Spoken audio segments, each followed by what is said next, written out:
नमस्कार साथियों, कैसे हैं? उम्मीद है अच्छे होंगे। आइए एक बार फिर आपका स्वागत है आपके अपने YouTube चैनल पर। साथियों, आज हम डिस्कस करने वाले हैं क्रम परीक्षण के कुछ जटिल कंसेप्ट्स को और कुछ जटिल सवालों को। तो आप एक बार सेशन को शेयर कर दीजिए, सभी साथियों को लाइव ले आइए। और गुड मॉर्निंग, कुछ साथी हमारे जुड़ गए हैं। साथियों, आप एक बार वीडियो को, अपनी जो क्लास है साथियों, इसको आप शेयर कर दीजिए ताकि सभी साथी जल्दी से लाइव आ जाएं। आज का सेशन साथियों बहुत ही इंटरेस्टिंग होने वाला है। इसमें क्रम परीक्षण के जो सबसे जटिल कंसेप्ट समझे जाते हैं, सबसे जो अच्छे लेवल के सवाल, हम जिनको एडवांस लेवल के सवाल यहाँ पर कह सकते हैं, उनका हम यहाँ पर आज डिस्कस करेंगे और उनका ट्रीटमेंट करेंगे कि किस प्रकार जटिल जो सवाल हैं उनको भी हम बिल्कुल सरल तरीके से हल कर सकते हैं। साथियों, यदि अभी तक आपने हमारे चैनल को सब्सक्राइब नहीं किया है तो आप सब्सक्राइब कर लीजिए और बेल आइकन को प्रेस कर लीजिए ताकि आने वाले जो क्लासेज हैं उनका नोटिफिकेशन आप तक आ जाए, उनका मैसेज आप तक पहुंच जाए कि क्लास कब स्टार्ट हो रही है, तो उसका मैसेज आप तक पहुंच जाए। तो चलिए सेशन को शुरू करते हैं साथियों। आज का हमारा जो टॉपिक है साथियों, जैसा कि यहाँ आपको लिखा हुआ है, जटिल क्रम परीक्षण। और साथियों, जैसा कि नाम ही जटिल क्रम परीक्षण है, तो अभी तक हमने जो सेशन रैंकिंग टेस्ट के किए हैं, हमने 5 सेशन कर लिए हैं साथियों।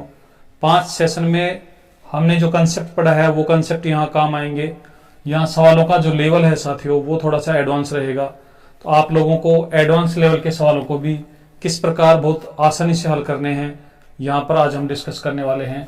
चलिए, यहाँ पर हम कुछ हमारे साथियों की डिमांड ये रहती है कि सर आप सवाल पूछा करो, तो आज हम सेशन को सवाल से स्टार्ट कर रहे हैं साथियों। अब बिल्कुल आप तैयार हो जाइए, पेन और पेपर लेकर बैठ जाइए और आपके जो आंसर हैं वो हम तक पहुंचने चाहिए। पहला सवाल जो है साथियों इस प्रकार से है। एक पंक्ति में 3 लड़के ए, बी व सी इस प्रकार खड़े हैं कि ए व बी के बीच में 5 लड़के हैं। ए व बी के बीच में कितने हैं साथियों? 5। तथा बी व सी के बीच में 8 लड़के हैं। यदि सी के आगे 3 लड़के हों तथा ए के पीछे 21 लड़के हों तो पंक्ति में कुल कितने लड़के हैं? साथियों, आप ये सवाल हल करके इसका आंसर हमें कमेंट कीजिए कि पंक्ति में टोटल कितने लड़के हैं। आपको इसके लिए 30 से 35 सेकंड का समय दिया जाएगा।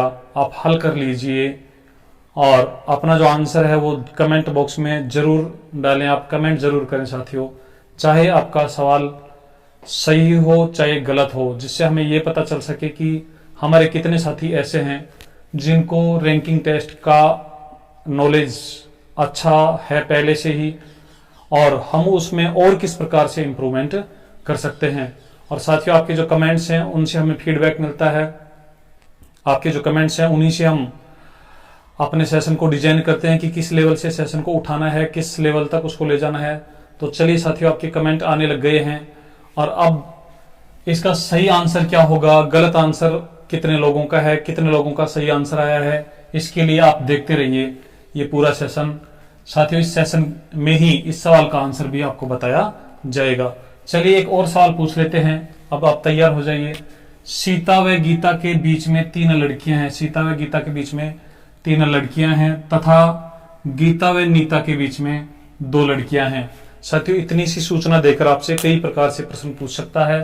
तो आपको ये बताना है कि बताओ पंक्ति में अधिकतम कितनी लड़कियां हैं, अधिकतम कितनी लड़कियां हैं, अर्थात पंक्ति में अधिकतम लड़कियों की संख्या कितनी हो सकती है, न्यूनतम कितनी हो सकती है। और साथियों, ये बताना कि सबसे दाएं कौन बैठा है और सबसे बाएं कौन बैठा है। चलिए, सबसे दाएं कौन बैठा है और सबसे बाएं कौन बैठा है और अधिकतम कितने, न्यूनतम कितने। आपके पास 4 सवाल हो गए हैं। इन निर्देशों के लिए आपके पास 4 सवाल हुए हैं। मैं इसे पहला सवाल, ये दूसरा, ये तीसरा और ये चौथा। तो साथियों, आप पहले सवाल का आंसर हमें कमेंट कीजिए कि अधिकतम संख्या कितनी होगी, और उसके बाद आप दूसरे सवाल का आंसर कि न्यूनतम संख्या कितनी होगी, लड़कियों की न्यूनतम संख्या यहाँ कितनी होगी, ये कमेंट कर दीजिए। फिर साथियों, आपको कमेंट करना है कि दाएं किनारे पर, सबसे दाएं किनारे पर कौन बैठा है, दाएं छोर पर कौन बैठा है। और साथियों अंतिम जो फोर्थ सवाल है वो ये है कि बाएं किनारे पर या बाएं छोर पर कौन है। तो आपके कमेंट हमें मिलने लग गए हैं साथियों, बहुत अच्छा कर रहे हैं, कुछ साथी हमारे कमेंट करने लग गए हैं। चलिए इस प्रकार के सवालों को हम अब से पहले, जैसे रसगुल्ला विधि में हमने बिना सूत्र के और सवालों को बहुत तेज गति से हल किया था साथियों, उसी प्रकार से इन सवालों को भी हम बिना समय गंवाए बिल्कुल एक्यूरेसी के साथ कैसे हल करेंगे, उसके लिए देखते रहिए ये सेशन। तो चलिए हम सेशन की शुरुआत साथियों हमेशा की तरह 0 लेवल से करेंगे। और हमारे जो कंसेप्ट हैं वो साथियों बहुत महत्वपूर्ण है, आप पहले कंसेप्ट को समझिए। और जो साथी हमारे पहले से ही रैंकिंग टेस्ट को पढ़े हुए हैं, रैंकिंग टेस्ट में उनको ये लगता है कि हमें कोई समस्या नहीं है, ऐसे साथी वीडियो की जो स्पीड है उसको अपने अनुसार एडजस्ट करके देख सकते हैं साथियों। तो आप वीडियो को स्किप नहीं करेंगे, क्लास को स्किप नहीं करेंगे साथियों। यदि आप सेशन पूरा नहीं देखते हैं तो फिर आपको ये जो कंसेप्ट हैं जटिल सवाल वाले साथियों समझ में नहीं आएंगे। और साथियों आप लाइव के दौरान अपना जो मोबाइल है उसकी स्क्रीन पर राइट हैंड साइड में टैप करेंगे तो प्रीमियर लिखा हुआ आएगा साथियों, आप बार बार प्रीमियर पर टैप करते रहें ताकि सभी साथियों का जो वीडियो है एक साथ चलता रहे। कई साथी हमारे लाइव के दौरान कई बार मैसेज करते हैं कि सर वीडियो रुक रहा है, तो उसके लिए साथियों नेटवर्क प्रॉब्लम हो सकती है। और आप क्या करें, वीडियो पर जब टैप करेंगे तो ऊपर से 3 डॉट दिखाई देंगे साथियों, 3 डॉट पर आप क्लिक करें तो वहां पर क्वालिटी का ऑप्शन आता है 144p, 240p, 360p। तो आप यदि आपको स्क्रीन सही दिखाई दे रही है तो आप मिनिमम क्वालिटी में चलाइए, 144 में चलाइए। यदि उसमें आपको थोड़ा धुंधला दिखाई दे रहा है तो आप फिर 240 में चलाइए। और इस प्रकार आप क्वालिटी को भी एडजस्ट कर सकते हैं और स्पीड को भी एडजस्ट कर सकते हैं। तो चलिए साथियों हम जटिल क्रम परीक्षण के सवालों को किस प्रकार हल करते हैं उसका कंसेप्ट यहाँ पर सीखते हैं। सबसे पहले हम कंसेप्ट डेवलप करेंगे, उसके बाद इन सवालों के जो आंसर है साथियों बहुत आसानी से आप दे पाएंगे। साथियों कोई भी टारगेट प्राप्त करने के लिए, किसी भी टारगेट को प्राप्त करने के लिए मेहनत बहुत जरूरी होती है। हमारे कुछ साथी जो हैं लगातार मेहनत कर रहे हैं और उसी मेहनत का परिणाम है कि वो अच्छी अच्छी नौकरियां लग रहे हैं और नौकरियों को बदल भी रहे हैं साथियों। जटिल क्रम परीक्षण में हम व्यक्तियों को व्यवस्थित करते हैं, ऑब्जेक्ट्स को व्यवस्थित करते हैं। तो ऑब्जेक्ट्स को आप हेडिंग लगा दीजिए, ऑब्जेक्ट्स को व्यवस्थित करना, व्यवस्थित करना, ऑब्जेक्ट्स को पंक्ति में व्यवस्थित करना, ऑब्जेक्ट्स को पंक्ति में व्यवस्थित करना, ये आप हेडिंग लगा दीजिए साथियों। आपको बिल्कुल अच्छे से इसके नोट्स तैयार करवा देंगे।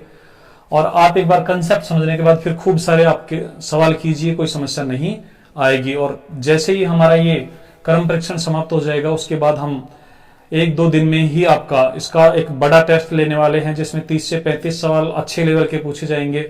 तो साथियों आप बिल्कुल तैयार रहिए, इसका रिवीजन करते रहिए।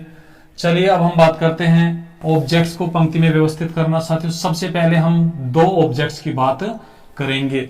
2 व्यक्ति हो सकते हैं, 2 वस्तुएं हो सकती हैं, 2 स्थान हो सकते हैं, 2 कोई भी ऑब्जेक्ट हो सकते हैं। उनको हम पंक्ति में किस प्रकार व्यवस्थित करते हैं आइए देखते हैं। साथियों ये व्यवस्थित करना भी 2 प्रकार से होता है। आप स्केच बना लीजिए।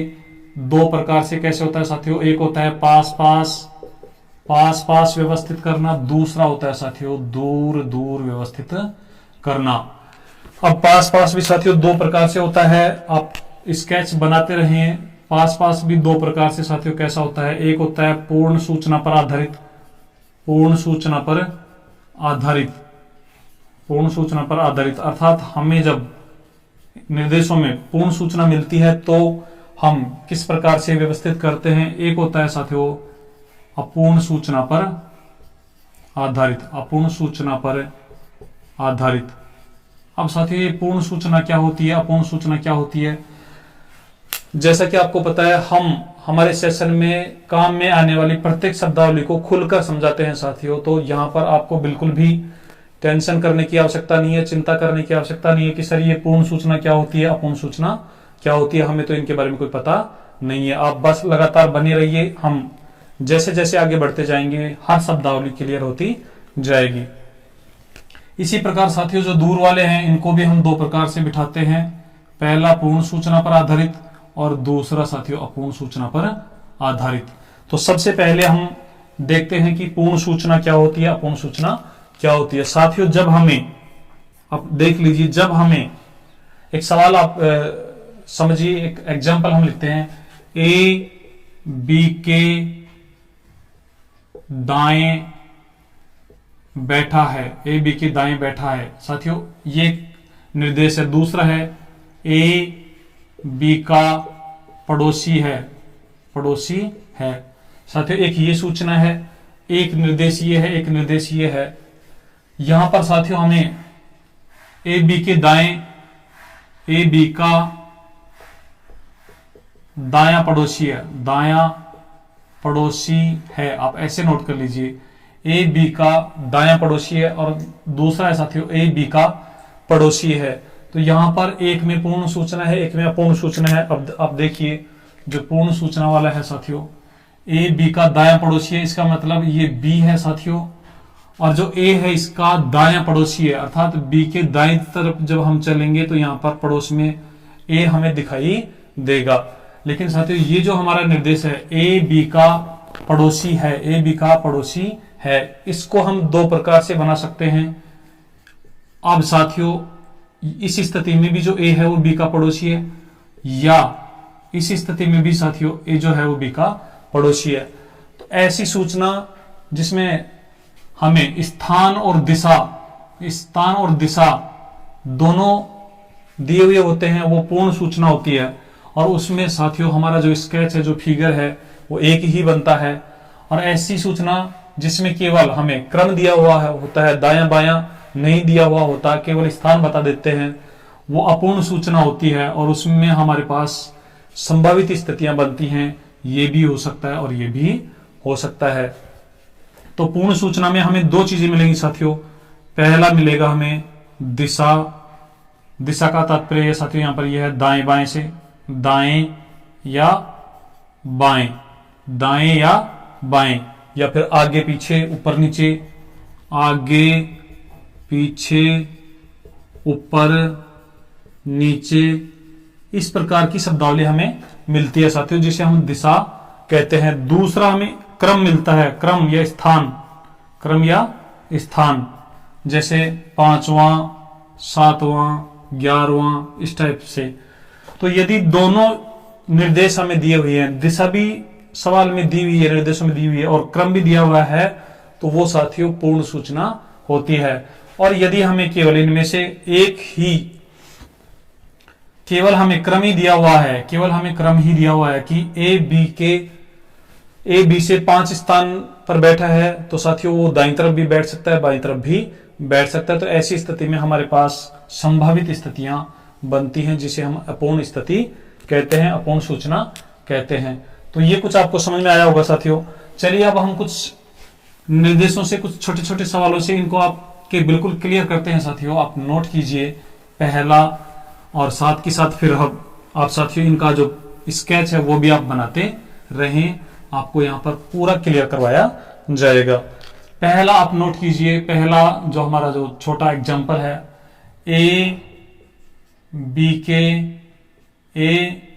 के दाएं, ए बी के दाएं बैठा है, बैठा है। साथियों यदि केवल दाएं बाएं बोला जाता है तो फिर जस्ट दाएं और जस्ट बाएं समझना होता है। ऐसे सवालों को साथियों हल करने के लिए आपको क्या ध्यान रखना है, सबसे पहले जिस ऑब्जेक्ट के साथ के शब्द जुड़ा हुआ है या से शब्द जुड़ा हुआ है, सबसे पहले उसका फिगर बनाएंगे। तो यहां पर जब आप नोट लिख लीजिए, ऐसे सवालों को हल करते समय सबसे पहले उस ऑब्जेक्ट को बनाते हैं जिसके साथ के जुड़ा हुआ होता है, अर्थात के या से वाले ऑब्जेक्ट को सबसे पहले बनाते हैं। अब आप देखिए कि हम इसे कैसे हल करेंगे।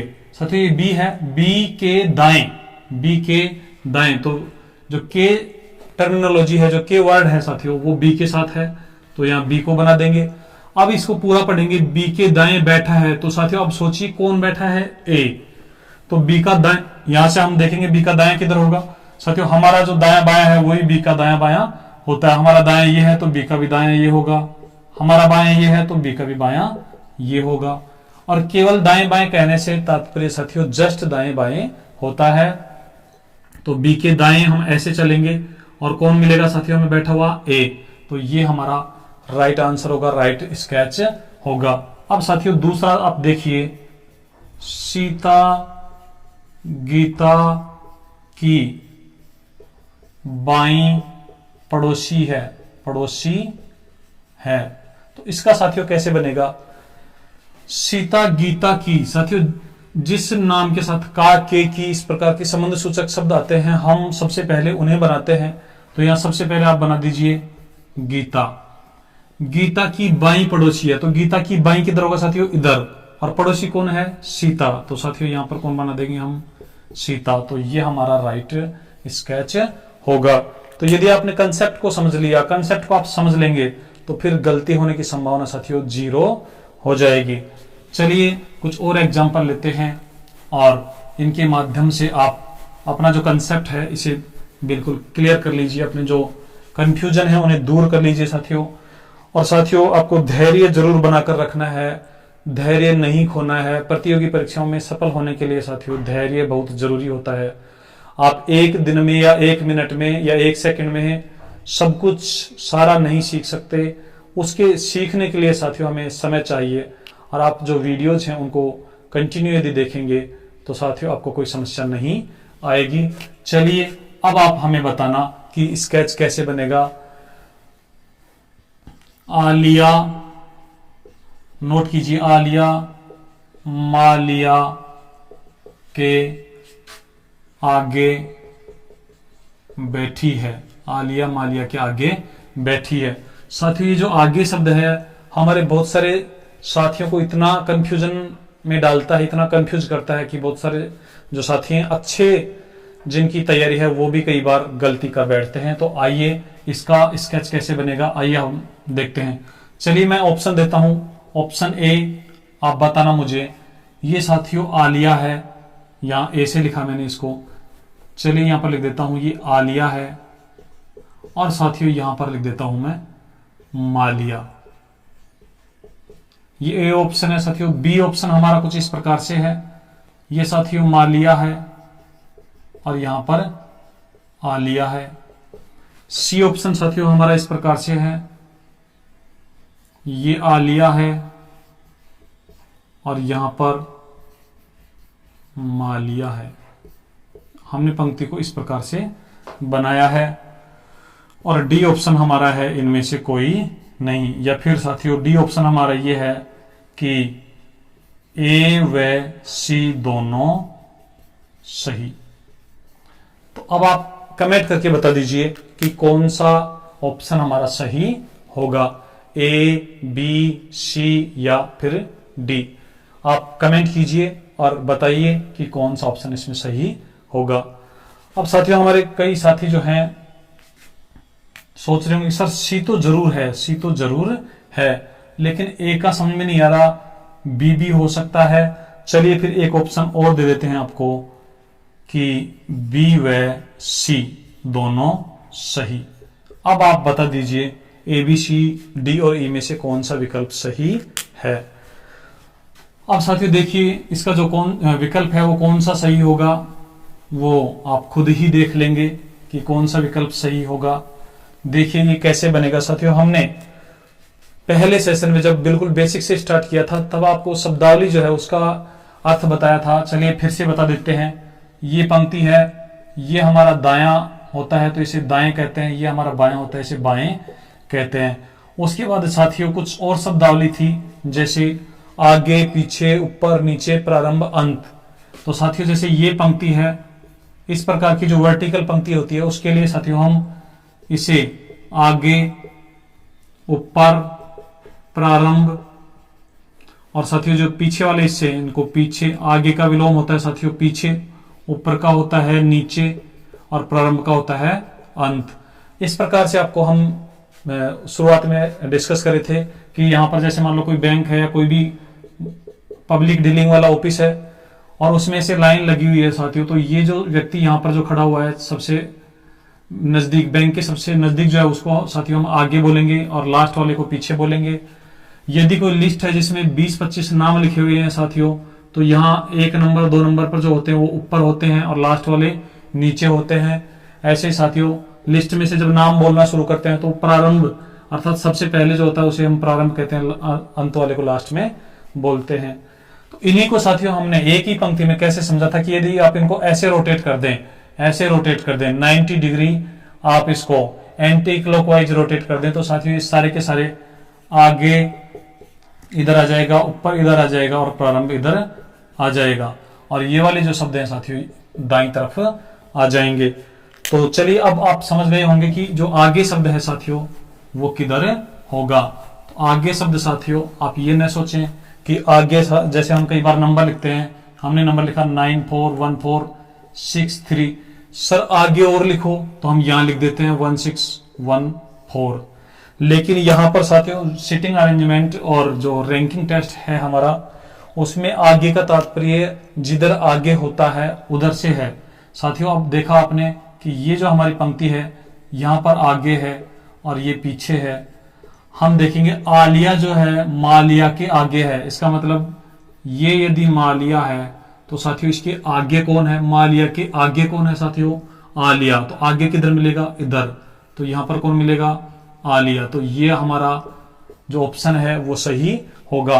अब इसको आप 90 डिग्री एंटी क्लॉकवाइज यदि घुमाएंगे तो साथियों आलिया हमारा इधर और मालिया यहां पर मिलेगी। तो ये हमारे ए और सी जो ऑप्शन थे वो सही होंगे। चलिए साथियों कुछ ऐसे ही छोटे छोटे जो कंसेप्ट हैं उनके माध्यम से हम अपना जो कंसेप्ट है उसको डेवलप करते हैं। एक और एग्जांपल आप देखिए साथियों, 50 व्यक्तियों की कोई परिणाम जारी किया गया, उसमें राम का स्थान मोहन के ठीक नीचे है। तो साथियों अब इसको कैसे बनाएंगे, राम का स्थान मोहन के ठीक, तो साथियों संबंध हमें दिया है मोहन के, तो सबसे पहले आपको बनाना है मोहन, ये मोहन बना दिया। अब आप पढ़िए इसको, मोहन के ठीक नीचे, तो मोहन के ठीक नीचे साथियों इधर चलेंगे, कौन मिलेगा, राम। आप दोबारा से पढ़ लीजिए, राम का स्थान मोहन के ठीक नीचे है, तो राम का स्थान मोहन के ठीक नीचे साथियों ये बना है। तो हमारा जो स्केच बनेगा वो कुछ इस प्रकार का बनेगा। तो ये साथियों छोटे छोटे कंसेप्ट हैं जिनके माध्यम से आप जटिल क्रम परीक्षण के जो सवाल होंगे उन्हें आप बहुत आसानी से खेलेंगे और आप चौके छक्के लगाते रहेंगे, किसी प्रकार की कोई समस्या नहीं आएगी। साथियों ये तो था दो ऑब्जेक्ट्स को पास पास बिठाना। अब दो ऑब्जेक्ट्स को दूर दूर कैसे बिठाएंगे साथियों, ये देख लीजिए, दूर दूर। अभी तो हमने केवल जस्ट दाएं बाएं बिठाया, पड़ोसी कैसे बनते हैं वो बनाया। अब हम इनको दूर दूर कैसे बनाएंगे ये देख लीजिए। पहला जो एग्जाम्पल है आपके सामने, आप देखिए साथियों, ए बी के दाएं पांचवा है। साथियों इसे समझना बहुत जरूरी है, यहां पर हमारे बहुत सारे जो साथी हैं वो गलती कर बैठते हैं। अब देखिए ए बी के दाएं पांचवा है, एक बार अच्छे से समझ लीजिए, अपना जो कंफ्यूजन है उसे दूर कर लीजिए। सबसे पहले हम बनाएंगे बी। साथियों हमने ये बी बना दिया, बी के दाएं चलेंगे तो दाएं साथियों इस साइड में है, लेकिन पांचवा चलना है, पांचवें स्थान पर चलना है। तो साथियों अब पांचवें स्थान पर कौन मिलेगा हमें, ए। तो पांचवें स्थान देखते हैं, 1 2 3 4 5।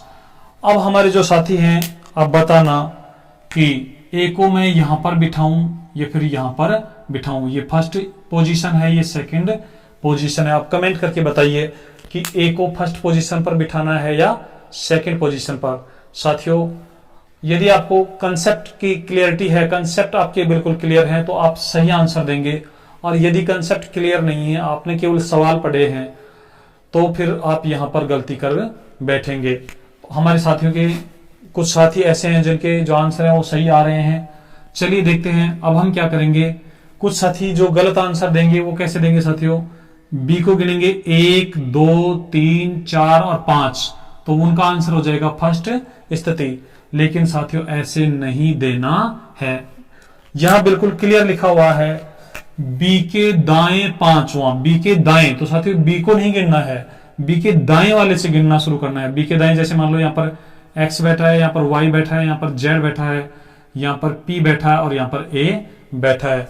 तो साथियों बी के दाएं जब चलेंगे तो सबसे पहले दाईं तरफ चलते ही हमें ए एक्स मिलेगा, तो इसे हम 1 नंबर कहेंगे, फिर इसे 2 नंबर, 3 नंबर, 4 नंबर और ये हमारा होगा 5 नंबर। तो आपको समझ में आ गया होगा कि ए कौन सी स्थिति में बैठेगा साथियों, ए बैठेगा सेकंड स्थिति में, और यही हमारा राइट आंसर होगा। चलिए साथियों ये पूर्ण सूचना पर आधारित था। अब कुछ एग्जाम्पल और देखते हैं जो पूर्ण सूचना पर आधारित है, उसके बाद फिर हम अपूर्ण सूचनाएं वाले जो कंसेप्ट है उनको सीखेंगे। और जैसे ही एक बार कंसेप्ट क्लियर हो जाएंगे तो आप जटिल क्रम परीक्षण के जितने भी सवाल हैं, रैंकिंग टेस्ट के जितने भी सवाल हैं साथियों, आप बहुत आसानी से उनको हल कर पाएंगे। चलिए देखते हैं। राजू काजू के दाएं 7वें स्थान पर है, 7वें स्थान पर है। तो साथियों सबसे पहले जैसा कि आपको बताया गया, नोट में आपको लिखवाया था कि सबसे पहले उस नाम या उस ऑब्जेक्ट को बनाना है जिसके साथ संबंध सूचक शब्द लगा हुआ है, के, से, का, की, के, इस प्रकार से। तो यहां पर साथियों हम बना देंगे काजू, और काजू को बनाने के बाद काजू के दाएं 7वें स्थान पर, तो काजू का दाएं किधर होगा साथियों, ये काजू का दायां होगा, ये काजू का बायां होगा। तो जब हम दाएं चलेंगे साथियों तो हमें चलना है 7वें स्थान पर। तो आप यहां से गिनना शुरू कीजिए, 1 2 3 4 5 6 और ये हमारा 7। तो साथियों यहां पर आप बिठा दीजिए राजू को। यदि आप ऐसे बिठाते हैं तो आपका आंसर सही होगा। साथियों 7वें स्थान पर है तो बीच में कितने हो गए, 6। ऐसा हम पहले बीच के व्यक्ति ज्ञात करना उस जो सेशन था उसमें डिस्कस कर चुके हैं। तो साथियों ये 7वां स्थान कैसे हुआ राजू के, जब हम दाईं तरफ चलेंगे तो ये पहला, दूसरा, तीसरा, चौथा, 5वां, 6वां और ये 7वां। तो साथियों ये तो थे हमारे पूर्ण सूचना पर आधारित। अब हम कुछ अपूर्ण सूचना पर आधारित पढ़ते हैं। आप हेडिंग लगा दीजिए, अपूर्ण सूचना पर आधारित कंसेप्ट, अपूर्ण सूचना पर आधारित कंसेप्ट, अपूर्ण सूचना। अब साथियों अपूर्ण सूचना में हमारे पास संभावित स्थितियां बनती हैं, संभावित स्थितियां बनते हैं। देखिए कैसे हम देखेंगे। पहला एग्जांपल आप देखिए, ए बी का पड़ोसी है, ए बी का पड़ोसी है। तो साथियों इसका जो आंसर बनेगा वो कैसे बनेगा आप देख लीजिए। ये ऐसे बन सकता है, सबसे पहले हम बी बनाएंगे, बी का पड़ोसी है कौन, ए। तो साथियों ये बी का पड़ोसी बन गया। दूसरा कुछ साथी हमारे ऐसे बना देंगे, ये बी है और बी का पड़ोसी कौन है, ए, तो ऐसे भी बना देंगे। तो साथियों इसके लिए हमारे पास 2 स्थितियां बनेंगी, दोनों में से दोनों ही सही हैं फिलहाल, आगे जब तक कोई निर्देश हमें नहीं मिल जाए। तो साथियों ऐसी जो है ये पास के लिए अपूर्ण सूचना है। अब दूर के लिए अपूर्ण सूचना देख लीजिए। दूर के लिए जो अपूर्ण सूचनाएं होंगी उन पर आधारित जो सवाल होंगे साथियों वो कैसे होंगे। सीता गीता से 5वें स्थान पर है, 5वें स्थान पर है। अब साथियों इसका जब हम स्केच बनाएंगे, इसका जब चित्र बनाएंगे, फिगर बनाएंगे तो कैसे बनाएंगे। गीता से 5वें स्थान, तो साथियों यहां पर हम गीता बनाते हैं, इससे 5वां स्थान 1 2 3 4 5, यहां पर सीता बना सकते हैं। कुछ साथी हमारे ऐसे बना देंगे, यहां पर गीता बनाएंगे, उसके बाद 1 2 3 4 5 और यहां पर सीता बना देंगे। तो साथियों ये दोनों ही स्थितियां अभी बनेंगी क्योंकि सूचना हमारी अपूर्ण है। तो अब आपको समझ में आ गया होगा कि पूर्ण सूचना क्या होती है, अपूर्ण सूचना क्या होती है। ये तो थे साथियों 2 ऑब्जेक्ट्स को पंक्ति में व्यवस्थित करना। अब हमारा जो सबसे महत्वपूर्ण और अच्छे लेवल के जो सवाल होते हैं साथियों वो 2 से अधिक ऑब्जेक्ट्स पर आधारित होते हैं। तो अब आप हेडिंग लगा दीजिए, 3 ऑब्जेक्ट्स को पंक्ति में व्यवस्थित करना, पंक्ति में व्यवस्थित करना साथियों यदि आपने तीन ऑब्जेक्ट्स को पंक्ति में व्यवस्थित करना सीख लिया तो फिर रैंकिंग टेस्ट के पर सभी कंसेप्ट आप सीख चुके होंगे। आप हमारे जो रैंकिंग टेस्ट के अब से पहले 5 सेशन हो चुके हैं, आप एक बार उन्हें भी देख लीजिए यदि अभी तक आपने उनको नहीं देखा है तो। चलिए तीन ऑब्जेक्ट्स को हम पंक्ति में कैसे व्यवस्थित करते हैं, यहां पर भी साथियों वही दो कंसेप्ट हमारे पास होंगे। पहला होगा पूर्ण सूचना पर आधारित, पूर्ण सूचना पर आधारित, और साथियों दूसरा होगा अपूर्ण सूचना पर आधारित, अपूर्ण सूचना पर आधारित। अब पूर्ण सूचना में साथियों हमारे पास दो चीजें होंगी, स्थान दिशा होगा, पहला दिशा होगा और दूसरा क्रम होगा या स्थान होगा। तो चलिए अब इनके कैसे कैसे हम इनके फिगर बनेंगे, कैसे इनका स्केच बनेगा, कुछ एग्जाम्पल से समझते हैं। पहला एग्जाम्पल ये आपके पास है साथियों, ए व चलिए ए बी के दाएं, आप नोट करते रहे साथियों, ए बी के दाएं 5वें स्थान पर है, 5वें स्थान पर है, तथा सी ए के दाएं 5वें स्थान पर है, या फिर इसे तीसरे स्थान पर है। तो अब यहां पर आपसे कई सवाल पूछ सकता है कि पंक्ति में कितने बैठे हैं, सबसे दाएं कौन बैठा है, सबसे बाएं कौन बैठा है, इस प्रकार के सवाल पूछे जा सकते हैं। चलिए अब हम देखते हैं कि ये कैसे, इनका फिगर कैसे बनेगा, इनका लाइन कैसे बनेगी, आइए देखते हैं साथियों। सबसे पहले यहां पर ए बी के दाएं 5वें स्थान पर है, तो साथियों बी के साथ के लगा हुआ है, तो सबसे पहले हम बनाएंगे बी को। फिर इसके दाएं चलेंगे तो आपको पता है साथियों दायां हमारा इधर है, ये जो तीर है ये दाईं तरफ जा रहा है, ये जो तीर है ये बाईं तरफ जा रहा है, तो हम दाईं तरफ चलेंगे 5वें स्थान पर, तो पहला स्थान, दूसरा स्थान, तीसरा, चौथा और ये हमारा 5वां। तो यहां पर मिलेगा साथियों हमें ए, तो यहां पर बिठा देंगे ए को। तो ये इतना हमारा जो निर्देश है वो उसका हम फिगर बना चुके हैं साथियों। अब चलिए नेक्स्ट, तथा सी ए के दाएं तीसरे स्थान पर है, सी जो है साथियों वो ए के दाएं है, ए के दाएं, तो फिर ए से हम काउंट करना शुरू करेंगे। ए हमारा यहां पर है, इसके दाएं चलेंगे, तो इसके दाएं चलेंगे तो ये पहला होगा, दूसरा होगा और ये हमारा तीसरा होगा। तो साथियों तीसरे स्थान पर कौन मिलेगा हमें, सी, तो ये हमारा सी होगा। और हमारा जो स्केच है वो साथियों कुछ इस प्रकार से बनेगा। अब यहां पर आपसे यदि सवाल पूछा जाता कि पंक्ति में कुल कितने हैं, तो आप देख लीजिए 1 2 3 4 5 6 7 8 9, साथियों पंक्ति में कितने हैं, 9 व्यक्ति हैं। तो सबसे दाएं कौन है साथियों, सबसे दाएं हमारा सी है, सबसे बाएं कौन है, बी। तो ये हमारा एक एग्जाम्पल था। चलिए अब हम कुछ और सवालों को डिस्कस करते हैं। आइए साथियों इसी प्रकार के कुछ और सवाल आप डिस्कस कीजिए और अपना जो कंफ्यूजन है उसे दूर करते रहिए, उसके बाद हम सवालों पर चलेंगे। आप नोट कीजिए, एक्स वाई के 5 स्थान ऊपर है तथा जेड वाई के 7 स्थान नीचे है। साथियों कोई लिस्ट है जिसमें एक्स वाई जेड 3 नाम हैं जिनका यहां पर आपको क्रम बताया गया है, कौन कहां है। अब देखिए यहां पर ऊपर नीचे, तो ये दिशा भी दी हुई है और साथियों स्थान भी दिए हुए हैं। इसका मतलब ये जो सूचना है ये पूर्ण सूचना है। चलिए अब देखते हैं कि इसे हम कैसे बनाएंगे। साथियों आप चाहें तो इसे इस प्रकार से बना सकते हैं, ऐसी पंक्ति खींचकर, आप चाहें तो इसे वर्टिकल पंक्ति खींचकर भी इस प्रकार भी बना सकते हैं। जैसा आपको सुविधा लगे आप वैसा ही बना लीजिए। ध्यान क्या रखना है, सबसे पहले किसे बनाना है, सबसे पहले उसे बनाना है जिसके नाम के साथ कोई संबंध सूचक शब्द लगा हुआ है। यहां पर देखेंगे y के 5 स्थान ऊपर, तो साथियों यहां पर आप y बना दीजिए। इसके 5 स्थान जब ऊपर चलेंगे तो साथियों ये हमारा पहला स्थान, दूसरा स्थान, तीसरा स्थान, चौथा स्थान और ये हमारा 5वां स्थान। तो यहां पर कौन मिलेगा साथियों, x। अब आगे लिखा हुआ है तथा z y के 7 स्थान नीचे है। जो साथियों z है वो y के, तो अब यहां y से चलना है, y के 7 स्थान नीचे, तो साथियों अब की बार नीचे चलना है। साथियों आपको पता है कि इस पंक्ति जब इस प्रकार रहती है तो ये ऊपर होता है और ये नीचे होता है। तो चलिए अब हम y के नीचे चलते हैं। कितने स्थान चल रहे हैं साथियों? 7 स्थान। तो ये पहला स्थान, दूसरा, तीसरा, चौथा, पांचवा, छठा और ये 7वां। तो 7वें स्थान पर साथियों हमें कौन मिलेगा? z।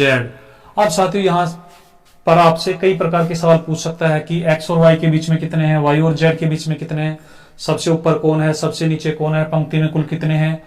और साथियों ये पूछ सकता है कि x और z के बीच में कितने हैं। तो कई प्रकार के सवाल यहाँ पर बन सकते हैं। आपको इस प्रकार के सवालों को हल करते समय बहुत सावधानी रखनी है, पूरा कंसंट्रेशन आपको रखना है।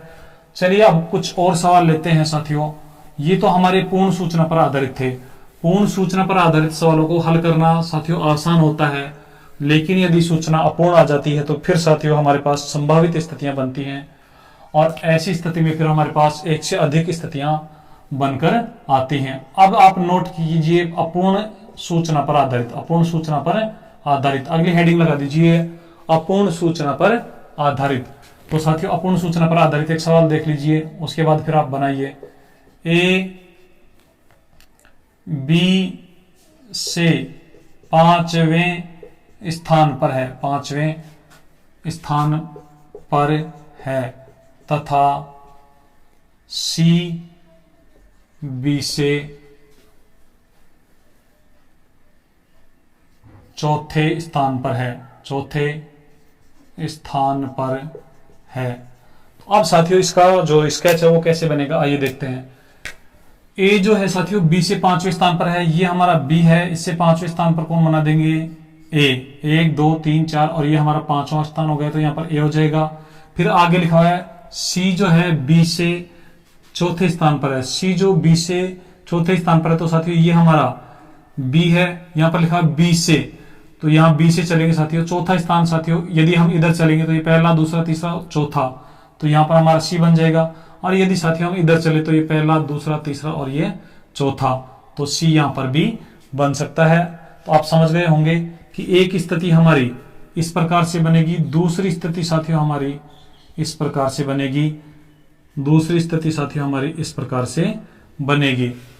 और साथियों यहां पर एक से अधिक स्थितियां बनेंगी।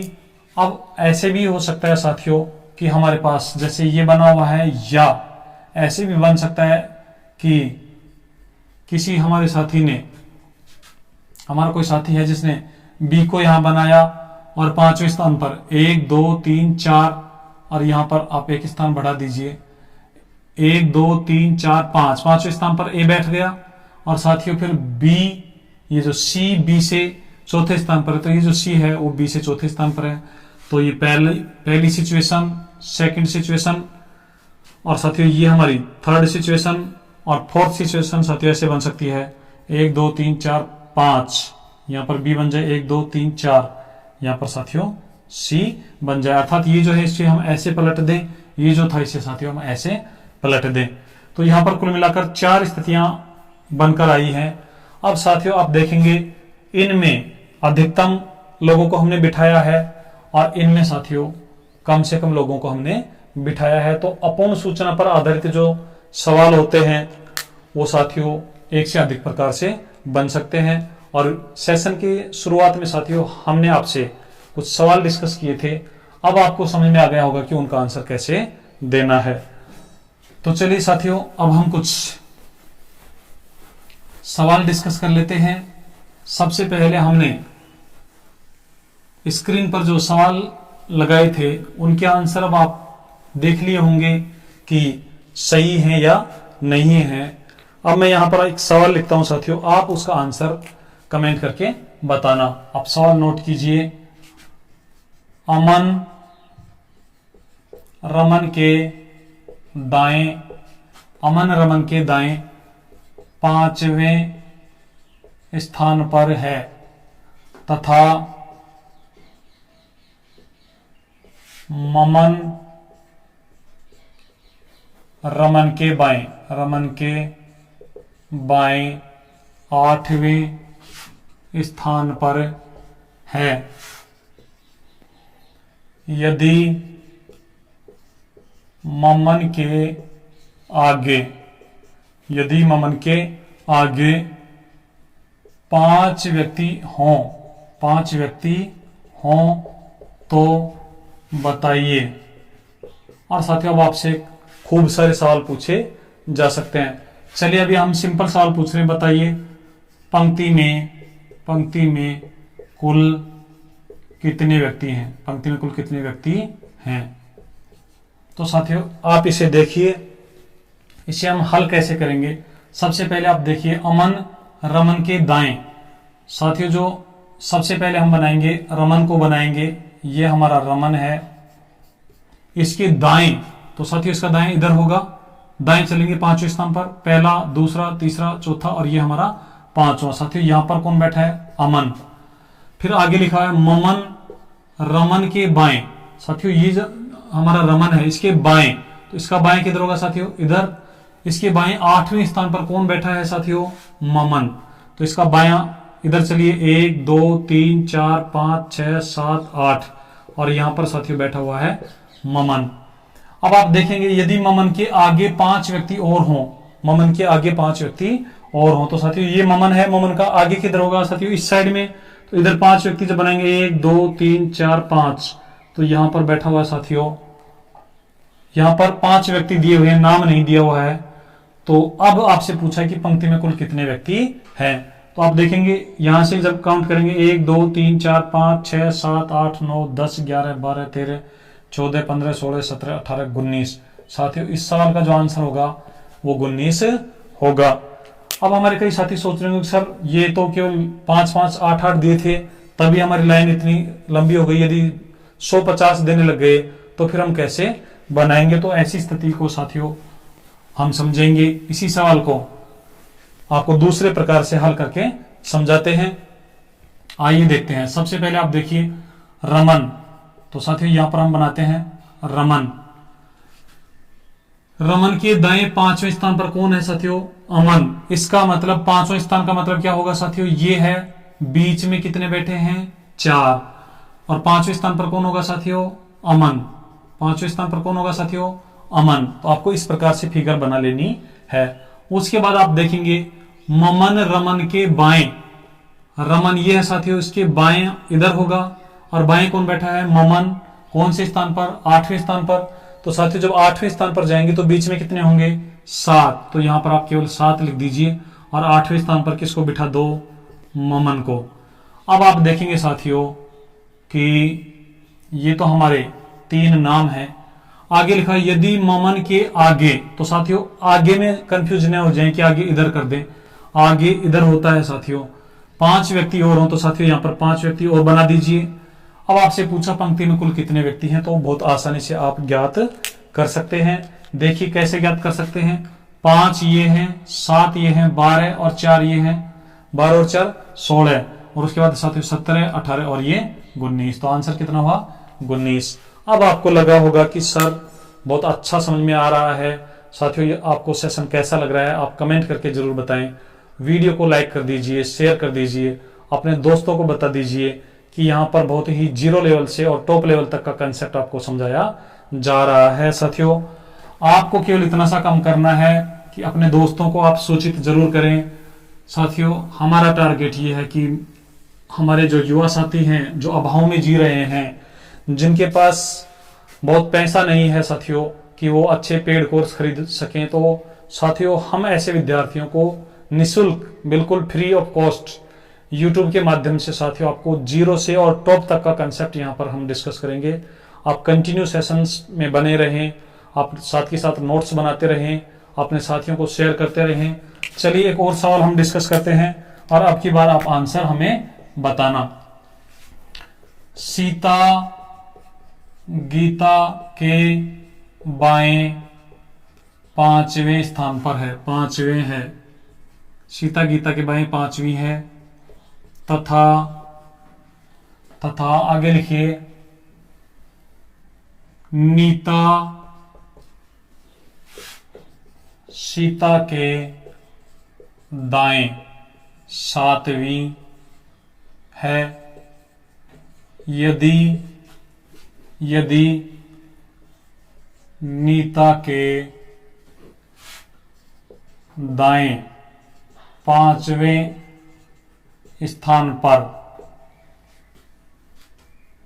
नीता के दाएं 5वें स्थान पर राम हो तो इस पंक्ति में, तो इस पंक्ति में कुल कितने व्यक्ति हैं। साथियों आप हमें कमेंट कर दीजिए, अपना आंसर बता दीजिए कि ये जो सवाल है इसमें कितने व्यक्ति बैठे हुए हैं। चलिए अब हम इसका आंसर देखते हैं कि किसका आंसर सही है। हमारे कुछ साथियों के आंसर आने लगे हैं। आप देख लीजिए, सीता गीता के बाएं 5वीं है, तो सबसे पहले हमें बनाना है गीता। गीता के बाईं तरफ जब चलेंगे साथियों तो बाएं ये है, इधर 5वें स्थान पर कौन बैठा है, सीता। तो आप चाहें तो बीच में 4 बना दीजिए, आप चाहें तो एक बार डॉट डॉट के माध्यम से बना लीजिए। 5वें स्थान का मतलब साथियों यहां पर हमारे पास बैठा हुआ है सीता। तथा आगे लिखा है तथा नीता सीता के दाएं, सीता के दाएं। साथियों अब सीता के दाएं चलना है, तो सीता का दाएं किधर होगा, इधर होगा साथियों। सीता के दाएं 7वें स्थान पर चलना है, तो साथियों सीता के दाएं ये पहला स्थान, दूसरा, तीसरा, चौथा, 5वां, ये छठा और ये 7वां। यहां पर बैठी हुई है नीता। अब आप देखेंगे साथियों आगे, यदि नीता के दाएं 5वें स्थान पर राम हो, नीता के दाएं साथियों, इस नीता के दाएं 5वें स्थान पर, तो नीता का दाएं साथियों इधर होगा 5वां स्थान, 1 2 3 4 और यहां पर ये 5, तो यहां पर कौन बैठा है साथियों, राम। अब आपको बताना है कि पंक्ति में कुल कितने हैं, तो आप काउंट कर लीजिए, गिन लीजिए साथियों। 1 2 3 4 5 6 7 8 9 10 11 12 13, तो हमारा जो आंसर होगा साथियों 13 होगा। अब यदि साथियों इसमें यहां पर नीता के दाएं के स्थान पर यदि नीता के बाएं बोल देता तो फिर राम इस साइड में आ जाता और हमारे पास जो पंक्ति में व्यक्तियों की संख्या थी वो कम हो जाती। चलिए अब हमारे साथी सोच रहे हो सर बड़ी बड़ी संख्याएं जब इस प्रकार आ जाएंगी तो फिर हम कैसे बनाएंगे। चलिए साथियों देखते हैं कैसे बनाते हैं। आप ऐसे बना सकते हैं, गीता के बाएं 5वीं। साथियों सबसे पहले यहां पर गीता बनाएंगे। अब इसके बाएं, तो इसका बाएं साथियों इधर है, इधर 5वें स्थान पर सीता है, तो 5वें स्थान पर साथियों कब होगी, जब बीच में कितने बैठे होंगे, 4। तो यहां पर आप बीच में 4 बना दीजिए, इसके बाद यहां पर सीता लिख दीजिए। अब आगे देखिए साथियों, तथा नीता सीता के दाएं, ये सीता है, सीता का दाएं साथियों इधर होगा, 7वें स्थान पर चलना है। तो साथियों 4 तो ये हैं, ये एक है 5 और 2 स्थान अभी और लेने हैं। 2 स्थान जब और लेंगे साथियों तो एक तो बीच में बैठ जाएगा और यहां पर बैठ जाएगी नीता, यहां पर बैठ जाएगी नीता। अब आप देख लीजिए 7 कैसे हो गए हैं साथियों। सीता से 7वें स्थान पर नीता है, तो साथियों बीच में कितने होंगे, 6। तो अब आप देख लीजिए 4 ये हैं, एक ही है 5 और एक ही है 6, तो ये ऐसे बन जाएगा।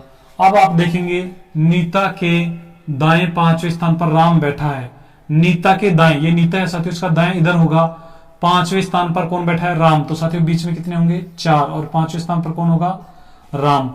अब आप काउंट कर लीजिए कि हमारा जो आंसर है वो कैसे आएगा। साथियों आप देखेंगे यहां पर टोटल कितने हैं, 4 और 1 5 और 4 9 10 11 12 और 13, तो आंसर आ जाएगा साथियों 13। तो साथियों ये था हमारा जटिल क्रम परीक्षण का एक ट्रेलर, इसके कुछ कंसेप्ट थे।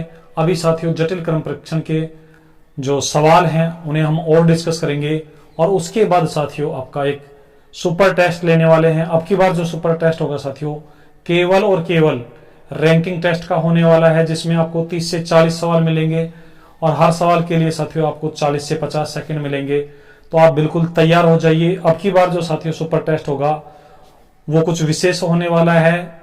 उसमें आपके लिए जो सवालों की संख्या है साथियों बहुत अच्छे स्टैंडर्ड की होगी और उसमें आपको जितने भी हमारे जो साथी टेस्ट अटेंड करेंगे सबको उसका रैंक वाइज जितने भी टेस्ट देंगे सबको रिजल्ट सुनाया जाएगा। तो साथियों आप टेस्ट के लिए बिल्कुल तैयार हो जाइए। रैंकिंग टेस्ट के जितने भी सेशन हम कर चुके हैं आप उनको एक बार देख लीजिए, रिवाइज कर लीजिए, नोट्स बना लीजिए, नोट्स को रिवाइज कर लीजिए। और साथियों आप विशेष ध्यान किसका रखना है आपको कि हमारे जो सेशन हैं उनको आप शेयर जरूर करते रहें। चलिए साथियों, आज के लिए इतना ही। मिलते हैं नए सेशन के साथ, जटिल क्रम परीक्षण के कुछ सवालों के साथ और तुलनात्मक क्रम परीक्षण के कुछ सवालों के साथ। तब तक के लिए आप पढ़ते रहिए, मस्त रहिए। जय हिंद, जय भारत।